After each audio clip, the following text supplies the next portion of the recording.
Justice TV Nalwade साहब और justice MG सेवलीकर साहब।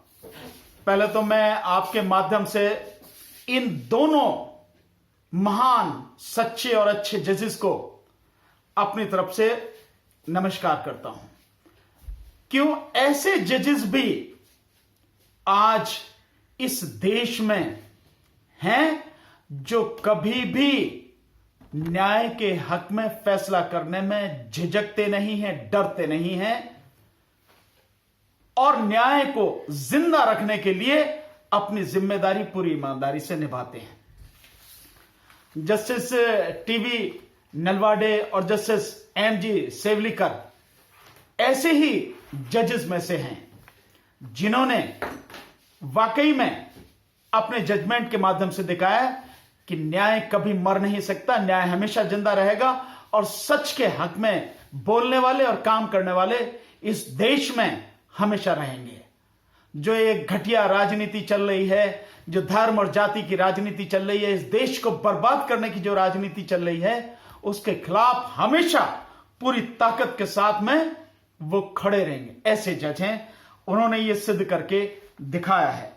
और जो फैसला है वो तबलीगी जमात से जुड़े हुए जो लोग हैं, जो विदेशी लोग हैं, जो यहां मरकज दिल्ली में आए हुए थे अपने धार्मिक कार्यक्रम में और यहां पर आए हुए थे इस देश में घूमने, इस देश की सभ्यता संस्कृति को जानने, इस देश की परंपराओं को जानने, इस देश के रहन सहन और खान पान को जानने, उन लोगों के, उन विदेशी लोगों के खिलाफ जिस तरह से यहां की राज्य सरकारों ने और यहां की केंद्र सरकार ने जो नंगा नाच किया बेशर्मी का, उनको, उन बेगुनाह लोगों को जेलों में डालने का और दुनिया भर में भारत की सम्मान को, भारत की इज्जत को मिट्टी में मिलाने का, उसके खिलाफ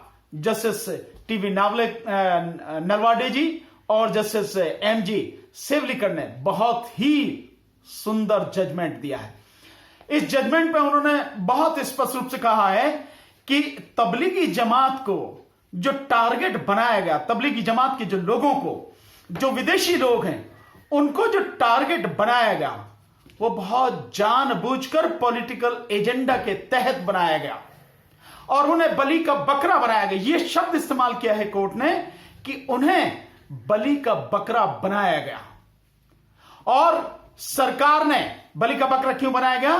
क्योंकि सरकार की लापरवाही थी, केंद्र सरकार की सबसे बड़ी लापरवाही थी और उसके बाद जो बाकी राज्य सरकारें हैं उनका कहीं ना कहीं फेल्योर था।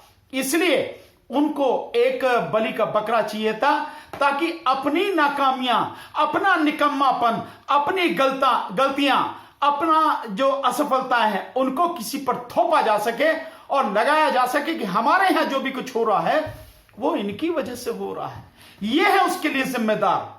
ये सब कुछ जो किया गया वो राजनीतिक कारणों से जानबूझकर किया गया और इन विदेशी लोगों को और इनके बहाने मुस्लिम्स को टारगेट किया गया। वो पूरा जजमेंट जो है मैं उसके कई पार्ट आपको सुनाऊंगा जो बहुत जरूरी है, जिससे आपको पता लगेगी कि कोर्ट ने कितनी बढ़िया तरीके से ऑब्जर्वेशन दी है। जो ये मुकदमा है ये महाराष्ट्र सरकार का है कि महाराष्ट्र की पुलिस ने जो विदेशी लोग जो मरकज में आए हुए थे दिल्ली में, तबलीगी जमात से जुड़े हुए जो लोग थे, उन लोगों को पकड़ा। ये 29 एफआईआर इन लोगों के खिलाफ में की गई। उन 29 एफआईआर को कोर्ट ने खत्म किया। बंबई हाई कोर्ट की जो औरंगाबाद बेंच है उसके डिवीजन बेंच ने इन 29 एफआईआर को खत्म किया और इस पर जो मुकदमे हैं उन मुकदमों को खत्म किया। और बहुत बड़ी बात उन्होंने कही है कि हम अतिथि देवो की बात करते हैं, क्या हम वाकई में आज अतिथि देवो यानी जो हमारा मेहमान है वो हमारा भगवान है? क्या हम उस भगवान की जिस तरह से हमें सेवा करनी चाहिए हम क्या उस मानते हैं ये जो परंपरा हमने बनाई है कि अतिथि हमारा भगवान है, उन परंपराओं को सच में मानते हैं? ये केवल नौटंकी है, ड्रामा है। हमें करना क्या था और हमने किया क्या, वो सारी बातें कोर्ट ने कही हैं। और कोर्ट ने जिस तरह से झाड़ लगाई है, जिस तरह से सरकारों को आईना दिखाया है, वो एक काबिल तारीफ है। मैं इसमें से कुछ चीजें हैं जो आपको बताना जरूर समझूंगा।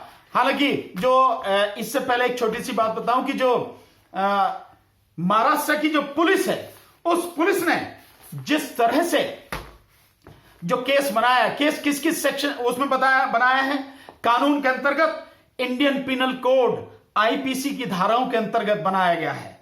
महाराष्ट्र पुलिस एक्ट 1951 का है, उसके अंतर्गत मुकदमा बनाया। महाराष्ट्र कोविड-19 मेजर्स एंड रूल्स 2020 उसके तहत बनाया है। एक बनाया है पेंडेमिक डिजीजेस एक्ट, यानी महामारी की जो बीमारियां हैं उनके तहत जो कानून है 1897 का, अब का नहीं, 1897 का कानून, उसके तहत इन्होंने मुकदमा बनाया उन पर।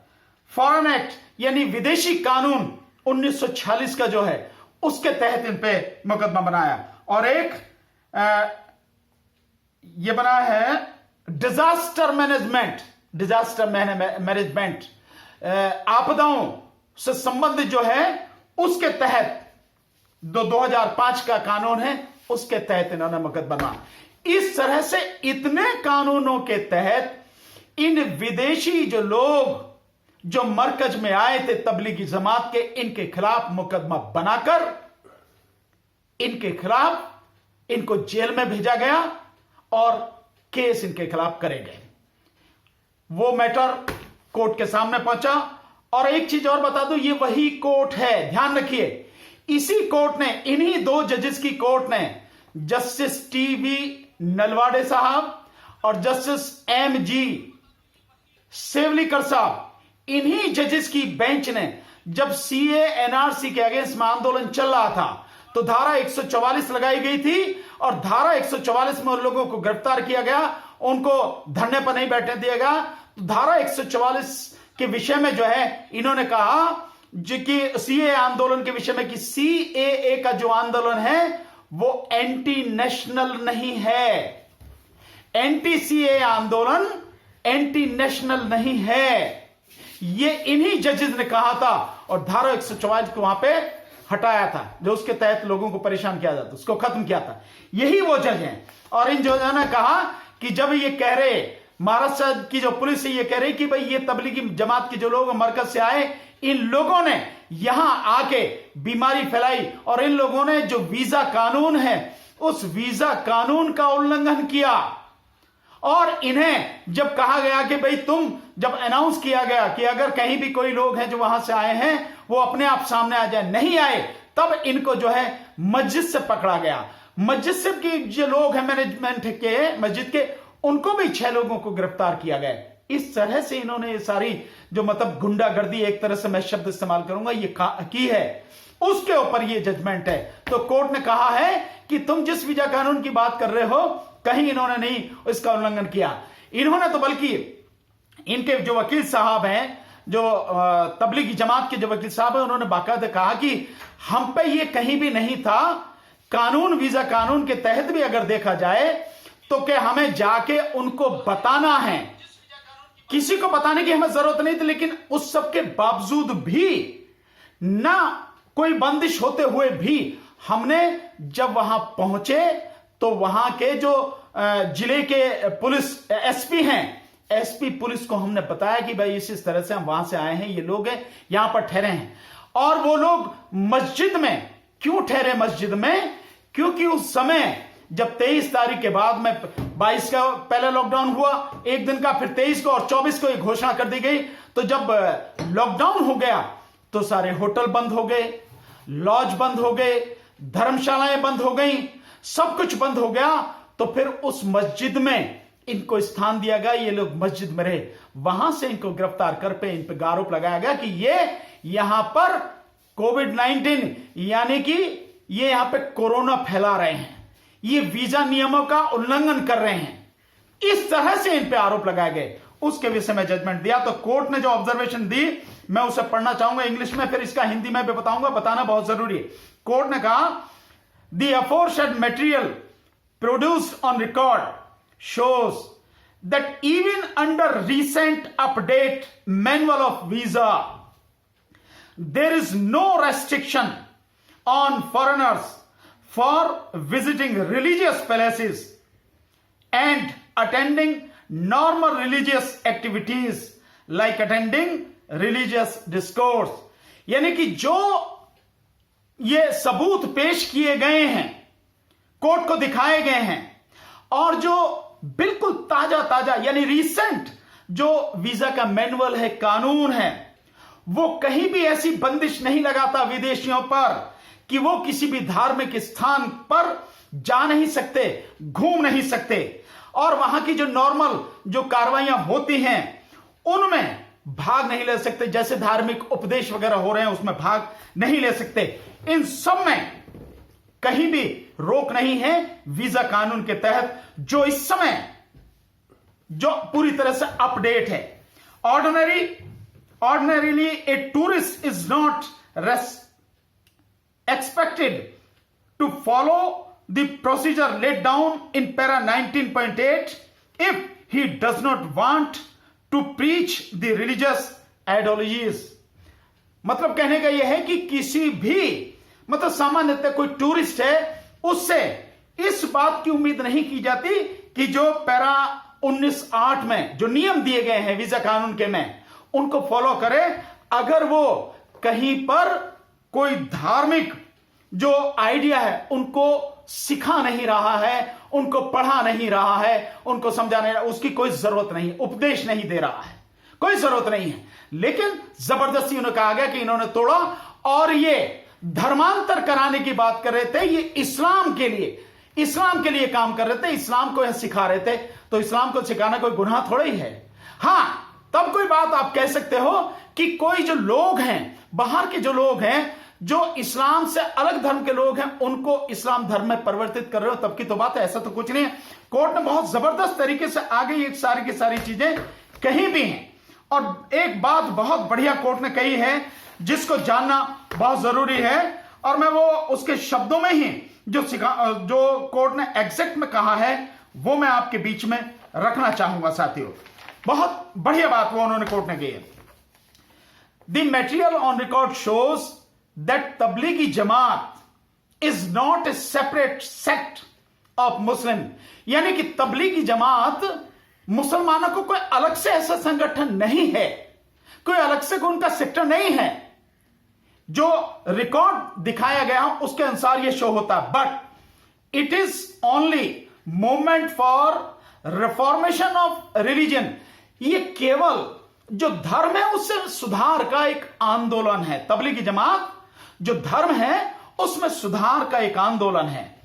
Every religion has revolved over the years due to reformation, as reformation is always necessary due to changes in the society and the development achieved in the material world. जैसे जैसे समय बीतता है, सालों में जो समाज में विकास होता है या जो बदलाव होते हैं, उस बदलाव के समय में ये रिफॉर्म बहुत जरूरी हो जाते हैं उनके अनुसार करना, और ये हर धर्म में होता है, एक में नहीं। इन the material world, in any case, even from the record, it can not be inferred that the foreigners were spreading Islam religion by converting persons of other religion to Islam। अगर और भी माना जाए, इन एनी केस, अदरवाइज भी अगर हम देखें तो इस केस के अंदर जो भी चीजें हैं, इससे यह मतलब नहीं निकाला जा सकता कि जो तबलीगी जमात के जो लोग थे, ये विदेशी जो थे, ये इस्लाम धर्म को फैला रहे थे और दूसरे धर्म के लोगों को उसमें परिवर्तित कर रहे थे, कन्वर्ट कर रहे थे, इस्लाम धर्म में लेकर आ रहे थे। The record shows that the foreigners were not talking Indian languages like Hindi और Urdu, and they were talking languages like Arabian, French etcetera. और अगर देखा जाए जो रिकॉर्ड बताता है वो ये कहता है कि ये जो विदेशी थे ये भारतीय भाषा जैसे हिंदी और उर्दू ये नहीं बोल रहे थे, ये विदेशी भाषाएं बोल रहे थे जैसे कि अरेबियन और फ्रेंच ये भाषाएं बोल रहे थे। In view of the efforts discussion it can be said that the foreigners may have intention to know the ideas of Tablighi Jamaat about the reformation. अगर देखा जाए तो इसमें सिर्फ यही बात की जा सकती है कि तबलीगी जमात के जो लोग हैं, ये विदेशी जो हैं, जो तबलीगी जमात के जो बदलाव वाले यानी उसमें सुधार वाले जो आइडियाज हैं, नियम हैं, उनको जानना चाहते थे। ये नहीं कहा जा सकता इसके लिए कि ये किसी दूसरे धर्म के लोगों को उसमें बदल लेते। आगे, the allegations are very vague, बिल्कुल झूठे एलिगेशंस थे in nature, and from the allegations inference is not possible at any stage that they were spreading Islam religion and they were intention of convention। ये जो आरोप लगाए गए बिल्कुल बेबुनियाद और झूठे हैं और उनकी परिस्थिति से देखने से लगता है कि इससे कहीं भी ऐसा नहीं है कि ये लोग किसी तरह की कोई संभावना ही नहीं कि ये लोग इस्लाम धर्म को फैला रहे थे और दूसरे लोगों को इस्लाम धर्म में कन्वर्ट कर रहे थे। It is also not the case that there was an element of persuasion on any point from these foreigners। ऐसा कोई भी नहीं है कि इसको बढ़ावा देने के लिए ये विदेशी जो है कोई भी काम कर रहे थे, ऐसा कोई सबूत भी नहीं है। तो ये जो सारी की सारी चीजें हैं, ये सब कुछ एक सोची समझी साजिश के तहत एक मनगढ़ंत और झूठा केस बनाकर किया गया है। कोर्ट ने बहुत बढ़िया ऑब्जर्वेशन आगे दी है और कोर्ट ने कहा है कि ये जो गोदी मीडिया, तो मैं ये शब्द इस्तेमाल कर रहा हूं, लेकिन कोर्ट ने कहा है कि जो प्रिंट मीडिया और इलेक्ट्रॉनिक मीडिया है, इसने एक जबरदस्त प्रोपेगेंडा चलाया जिसके तहत ये सारी बातें कही गई और ये एक सीन क्रिएट किया गया कि ये सब कुछ जो कोरोना वायरस फैला इसके लिए जिम्मेदार ये तबलीगी जमात के लोग हैं। बड़ी जबरदस्त तरीके से कोर्ट ने बात की है। मैं उसके कोर्ट के शब्दों में ये बात आपको पढ़ के जरा, there was big propaganda in print media and electronic media against the foreigners who had come to Markaz Delhi and an attempt were made to create a picture that these foreigners were responsible for spreading COVID-19 virus in India. There was virtually persecution against these foreigners।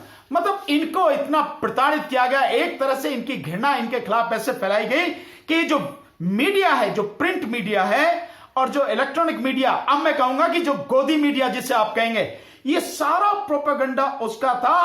और उन्होंने ये जो मरकज में लोग आए थे विदेशी दिल्ली में, उन लोगों के खिलाफ एक इन्होंने षड्यंत्र किया कि एक पिक्चर ऐसी बनाई कि यहां पे जो कोरोना वायरस फैला है वो सब कुछ इनका फैलाया हुआ है।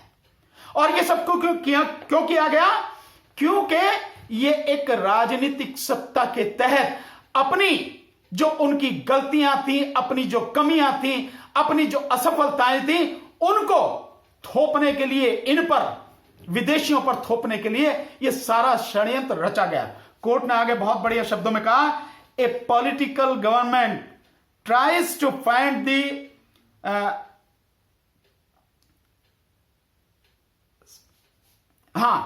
ए political government tries to find the scapegoat, यानी बलि का बकरा, इस पे scapegoat when there is pandemic और calamity and the circumstances shows that there is a probability that these foreigners were chosen to make them scapegoats। यानी कि ये जो एक राजनीतिक षड्यंत्र के तहत ये सब कुछ चलाया गया कि उसे इस बीमारी के समय में, इस महामारी के समय में, इन परिस्थितियों में एक कोई चाहिए था जिसे बलि का बकरा बनाया जा सके। और उन्होंने इसके लिए ये जो विदेशी थे इनको चुना कि ये सबसे बढ़िया रहेंगे, इसलिए इनको चुना। The efforts and circumstances and the latest figures of infection in India shows that such action against present petitioner should not have been taken. जो वर्तमान में जिस तरह से कोरोना वायरस देश में फैला है, ये इस बात को सिद्ध करता है कि इन विदेशियों के खिलाफ इस तरह का कोई भी एक्शन नहीं लेना चाहिए था सरकार को, जो इन पर आरोप लगा दिया कि यहां पे कोरोना इन्होंने ही फैलाया है. It is now high time for the concern to repent about this action taken against the foreigners and to take some positive steps to repair the damage done by such action. और उन्होंने कहा कि यही शायद उचित समय है, सही समय है कि जिस समय जो भी लोग हैं, जो सरकारें जिम्मेदार हैं, वो कुछ ये जो नुकसान कर दिया है, जो बहुत ज्यादा नुकसान हो चुका है, जो नुकसान किया जा चुका है, इस नुकसान की कुछ भरपाई कर सकें. इन विदेशियों के खिलाफ एक सकारात्मक स्टेप उठाने की जरूरत है. और बहुत ही जबरदस्त तरीके से कोट करते हुए कहा है कोर्ट ने, अतिथि देवो भव, meaning our guest is our god, यानी हमारा मेहमान हमारा भगवान है. ये परंपरा भारत की रही है, ये बहुत पुरानी कहावत है. तो इसके विषय में उन्होंने कहा, the circumstances of the present matter create a question as to whether we are really acting as per our great tradition and culture. जो वर्तमान परिस्थिति हैं, उनमें यह सवाल हमारे सामने खड़ा हो जाता है कि क्या हम अपने देश की जो महान परंपराएं हैं, संस्कृति है, उसको वास्तव में मानते हैं, उस पर काम करते हैं, क्या मानते हैं उनको. During this situation created by कोविड-19 pandemic, we need to show more tolerance and we need to be more sensitive towards our guest, particularly like the present petitioner. जो वर्तमान में कोविड-19 की स्थिति है, इन कोविड-19 यानी कोरोना महामारी के समय हमारी जरूरत है कि हम ज्यादा सहनशीलता दिखाएं और ज्यादा इनके प्रति संवेदनशील हों.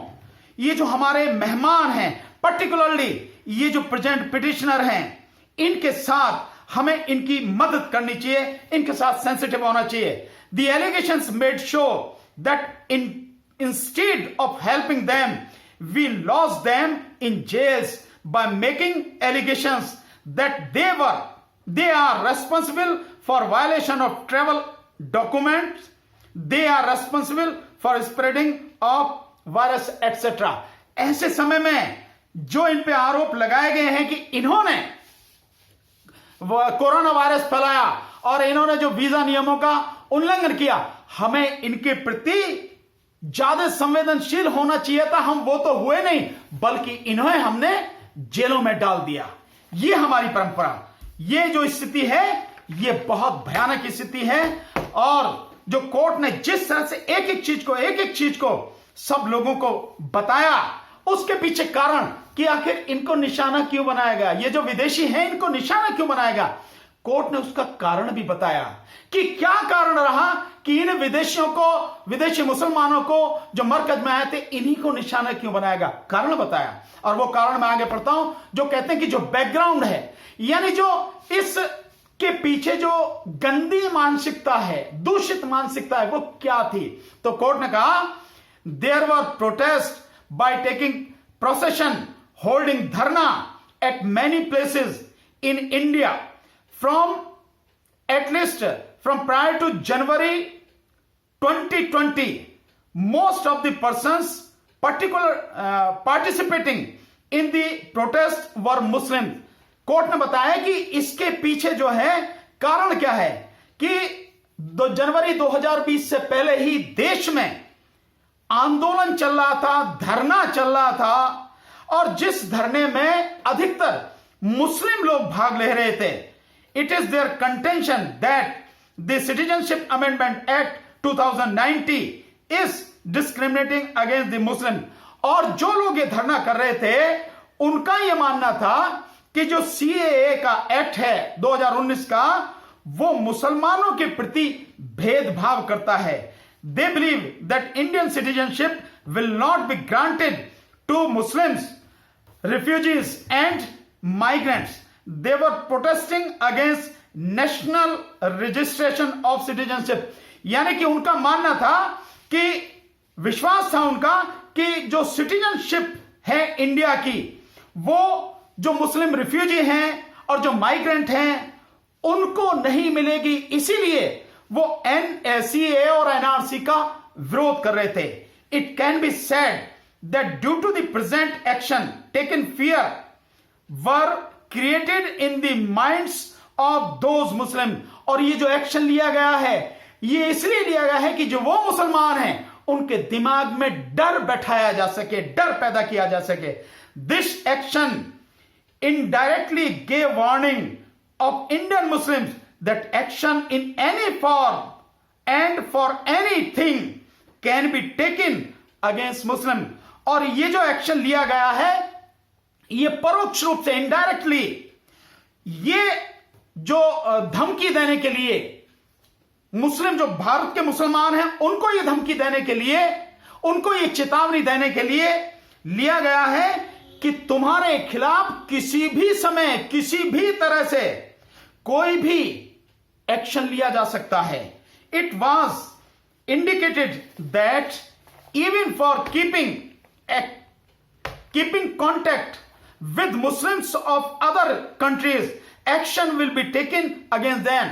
और यह भी कहा गया कि अगर यहां तक कि तुम अगर विदेशी जो मुसलमान हैं, जो बाहर के जो देश हैं, उन मुस्लिम देशों से भी अगर तुम संबंध रखोगे तो भी तुम्हारे खिलाफ एक्शन लिया जाएगा। Thus there is a smell of malice।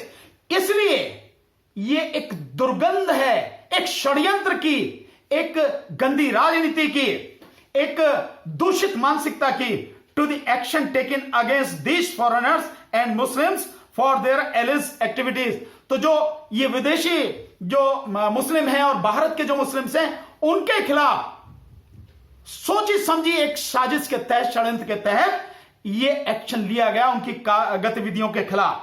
The circumstances like malice in is important consideration when relief is claimed of quashing of FIR and the case itself। और जिस समय इस केस की FIR को क्वेश्चन करना और FIR को और केस को खत्म करने के लिए जो हमारे सामने पिटीशन है, उस समय ये क्या गंदी मानसिकता इसके पीछे रही है, इसको देखना बहुत ही जरूरी है, इसको डिसाइड करते समय। 10 द कोर्ट कंक्लूडेड, इसलिए कोर्ट ने ये कंक्लूड किया कि जो विदेशी नागरिक हैं, action against the foreign nationals can be inferred as malice. ये गंदी मानसिकता के तहत इनके खिलाफ वो लिया गया और इसलिए कोर्ट ने ये सारी FIR खत्म कर दी। तो मैं समझता हूं इसके बाद में आप सबको समझ में आ जाना चाहिए कि कोर्ट ने बहुत स्पष्ट रूप से कहा है कि CAA और NRC के जो आंदोलन चल रहा था पूरे देश में, उसके तहत मुसलमानों को सबक सिखाने के लिए जो उसमें ले रहे थे उनके खिलाफ, और ये जो विदेशी थे ये उनको बलि का बकरा के रूप में मिल गए, ये एक्शन लिए गए, उनको जेल में भेजा गया। जिन लोगों की हमें सेवा करनी थी और ऐसे भयंकर समय में उन पर ध्यान देना था, उन लोगों के खिलाफ एक्शन लेके मुसलमानों को डराने की यह साजिश की गई। और केवल यही नहीं है, मैं इसके साथ ही कोर्ट को दिल से धन्यवाद देना चाहता हूं। हर किसी को कोर्ट को धन्यवाद देना चाहिए कि कोर्ट ने इतने ईमानदारी से, इतने तरीके से एक एक चीज को पूरी तरह से क्लियर करके और देश के सामने रखा है। यही वो कोर्ट है, जैसे मैंने पहले बताया, 144 सेक्शन 144 के खत्म किए जो CAA जब आंदोलन चल रहा था। और यही नहीं, जून 2020 में मद्रास हाईकोर्ट में भी तबलीगी जमात के जो लोग थे उनके खिलाफ जो FIR थी, केस थी, और उनको खत्म किया और कहा कि इन्होंने बहुत भुगत लिया, इनके साथ बहुत अन्याय हुआ है, इस तरह से केस खत्म हुए। तो अब आप समझ रहे हैं, ये बात हम लोग पहले से ही कह रहे हैं और आप सब भी जानते हैं कि यह पूरा षड्यंत्र था। इसी षड्यंत्र के तहत दिल्ली में जो दंगे करवाए गए, CAA आंदोलन जो हुआ, CAA NPR और NRC के जो आंदोलन था, और उस दंगों में आप देखिए कि जिनको मारा गया, मुस्लिम समाज को मारा गया, और उन्हीं लोगों को अधिकतर उस केस में उन एफआईआरों में गुनहगार बना के उनके खिलाफ मुकदमे किए गए और उनको जेल में ठूंसा गया है। यह सब पूरी सोची समझी साजिश के तहत है। और यही नहीं साथियों, इसी साजिश के तहत इसी तरह की जो साजिश चल रही है, जो डॉक्टर कफील खान साहब हैं, जिन्होंने इतना बड़ा काम किया, इतनी सेवा की, और बीआरडी मेडिकल कॉलेज गोरखपुर में जिस तरह से उन्होंने बच्चों की जान बचाई, उनकी पूरी टीम ने जिस तरह से 54 घंटे लगातार बिना रुके काम किया और अपनी जेब से पैसे लगा के 500 ऑक्सीजन के सिलेंडर मंगाए, और जिसमें एक कमेटी भी बनाई गई। कमेटी ने उन्हें पूरी तरह से बरी कर दिया, उस सब के बावजूद भी उन्हें जेल में ठूसा गया। और यही नहीं, यह षड्यंत्र जो है एससी, एसटी, ओबीसी और माइनॉरिटी, विशेष के मुस्लिम, या सीधे शब्दों में कहूं दलित और मुस्लिमों के खिलाफ बड़े जबरदस्त तरीके से यह सब कुछ किया जा रहा है। और इसमें इनका, दलितों का, मुस्लिम का जो और भी कोई साथ दे रहा है, चाहे सवर्ण समाज का कोई व्यक्ति हो, उनको भी लपेटा जा रहा है, उनको भी गिरफ्तार किया जा रहा है। जैसा आप देख सकते हैं कि भीमा कोरे गांव का जिस तरह से जबरदस्त तरीके से इन्होंने षड्यंत्र बना के और उन इतने लोगों को जेल में ठूस रखा है, जिसमें आनंद तेल तुमड़े साहब हैं, जिसमें सुधा भारद्वाज सवर्ण है, उस सब के बावजूद भी आदिवासियों के लिए काम कर रही थी। और मैंने बार बार कहा, फिर इस बार को बताता हूं कि जो छत्तीसगढ़ में 15 लोगों को मारा गया था करीब 6-7 साल पहले, पुलिस द्वारा मारा गया था, उनके विषय में उन्होंने कहा था कि बिल्कुल फर्जी एनकाउंटर है। और जस्टिस गुप्ता ने जो 6 साल बाद रिपोर्ट दी, इस साल के शायद शुरू में, उसमें उन्होंने कहा कि जो वहां एनकाउंटर हुआ वो बिल्कुल फर्जी एनकाउंटर था और वो बेगुनाह 15 लोग थे, जिसमें बच्चों को, औरतों तक को मारा गया पुलिस के द्वारा। और उन्होंने अपनी रिपोर्ट में कहा कि गुनहगार ये पुलिस वाले हैं। उसमें उस सुधा भारद्वाज को, वो सवर्ण होते हुए भी उनको, क्योंकि वो गरीबों का साथ दे रही हैं, उनको भी जेल में ठूसा हुआ है भीमा कोरे गांव में। वही नहीं, गौतम नौलखा साहब, बरबरा राव साहब और संजय राउत साहब, एक नहीं है, कितने हैं, गोंजाल्विस और कितने ही लोग हैं जिनको जेल में बंद कर रखा है। इसी तरह से कितने लोगों को मरवाया गया। 4 नाम तो आपके सामने ही हैं, जो गौरी लंकेशकर का हो, दबोलकर जी का हो, पंसारे का हो, नरेंद्र, मतलब जो इस तरह से इन्होंने किया है, ये जो नंगा नाच ये सब कर रहे हैं। और यही नहीं, आप देखिए षड्यंत्र के तहत एक और अभी जो प्रशांत भूषण जी का जो मुकदमा चल रहा है, मतलब हर तरह से जो सच बोलने वाले हैं, जो इंसाफ की लड़ाई लड़ने वाले हैं, जो इस देश में न्याय की लड़ाई के लिए लड़ने वाले हैं, जो अधिकारों के लिए संघर्ष कर रहे हैं और सरकारों की गुंडागर्दी के खिलाफ सीना तान के खड़े हैं, उनका गला दबाने की कोशिश की जा रही है। ऐसे में वो प्रशांत भूषण साहब के खिलाफ जो आप देख रहे हैं कंटेम्प्ट ऑफ कोर्ट का जो मुकदमा चल रहा है, बिल्कुल बेगुनाह व्यक्ति हैं। 2 ट्वीट्स को कह रहे हैं कि इनके 2 ट्वीट्स ने जो संविधान की, जो लोकतंत्र के एक बुनियादी वो है महल है, उसको हिला दिया, यानी सुप्रीम कोर्ट की जो बुनियाद, उसको हिला दिया 2 ट्वीट्स ने। इस तरह की बातें की जा रही हैं, जबकि उन्होंने कहा है कि जो मेरा एक संविधान में जो मेरा कर्तव्य है, एक वकील के नाते जो मेरा फर्ज है, मैं उसे निभा रहा हूं और कोर्ट का ध्यान दिला रहा हूं कि किस तरह की दिक्कतें हो रही है, लोकतंत्र खत्म हो रहा है और जो जरूरी मुकदमे हैं उनको सुना जाना चाहिए।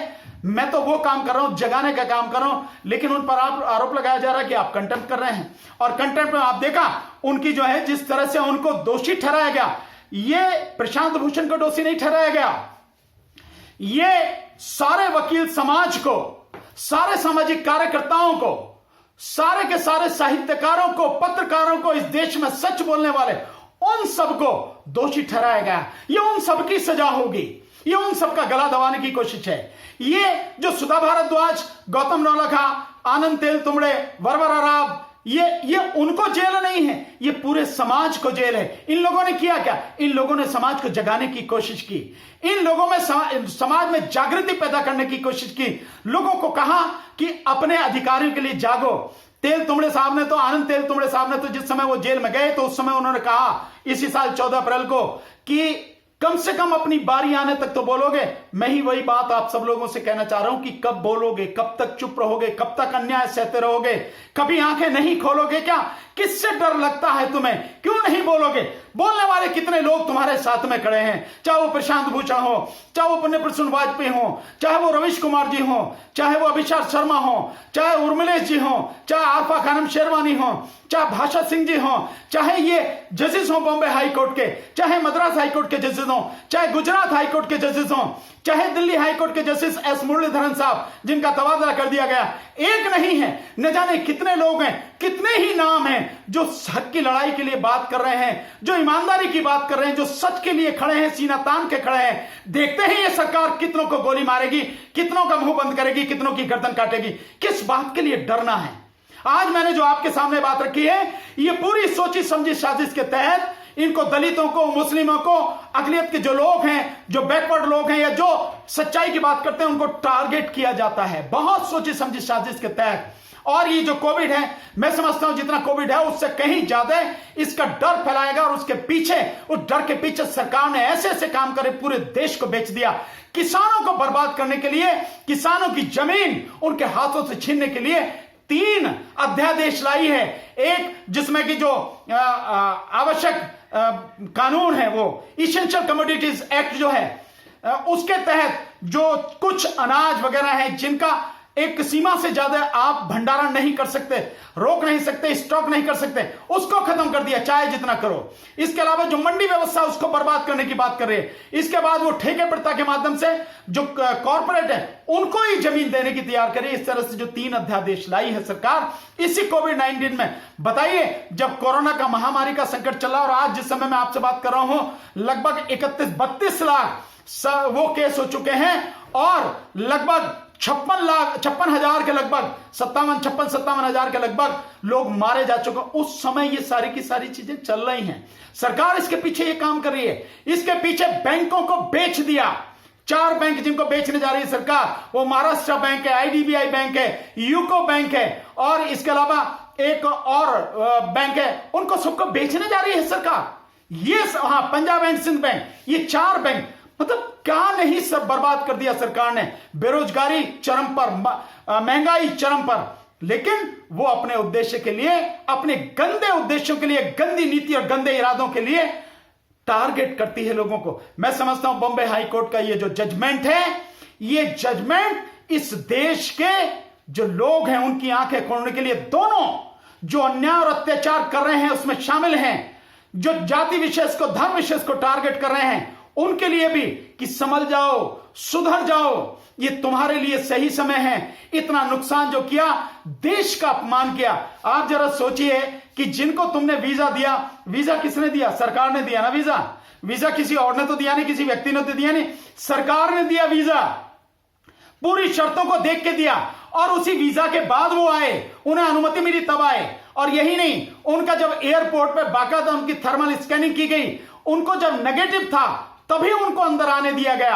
अगर पॉजिटिव होते तो वहीं उनको बंद नहीं करते, क्वारंटाइन नहीं करते, हॉस्पिटल नहीं भेजते। वो नेगेटिव थे तब उनको जो आने दिया, और आप उन्हीं पे आरोप लगा रहे हैं। अपनी कमियों, अपनी निकम्मेपन, अपनी नाकामियों और अपनी जितनी भी बदतमीजियां हैं उन सब का आरोप आप उन विदेशी, बेगुनाह विदेशियों पर और मुस्लिम को टारगेट करके एक तीर से 3-4 निशाने आप करके चल रहे हैं। वही कोर्ट ने कहा है। मैं आखिर में आपसे कहूंगा, बल्कि मैं आपके सामने मैं कहना चाहूंगा कि कोर्ट को बहुत बहुत नमन, बहुत बहुत धन्यवाद, दिल से धन्यवाद, देश के लोगों को हार्दिक बधाई। और उनसे भी कहना चाहूंगा कि जो अपनी जुबान बंद किए बैठे हैं, सड़क पर आने को तैयार नहीं है, निकलो बाहर, निकलो बाहर मकानों से, जंग लड़ो बेईमानों से। इन गद्दारों के खिलाफ संघर्ष करना पड़ेगा, नहीं तो सब कुछ खत्म हो ही चुका है, जो रहा है वो भी खत्म हो जाएगा। और ऐसे जजेस सब लोग हैं इस संघर्ष में, हम और आप अकेले नहीं, बहुत लोग हैं। इसलिए बाहर आओ, संघर्ष करो, और फिर से अदालत को, ऐसे जजों को नमन जो सच्चाई के लिए, न्याय के लिए आज भी, जिनकी रीढ़ की हड्डी जिंदा है, मजबूत है, और जो खड़े हैं, बोल रहे हैं और कर रहे हैं। बहुत बहुत शुक्रिया। जय भीम, नमो बुद्धाय, आदाब, सत श्री अकाल, नमस्कार, गुड आफ्टरनून।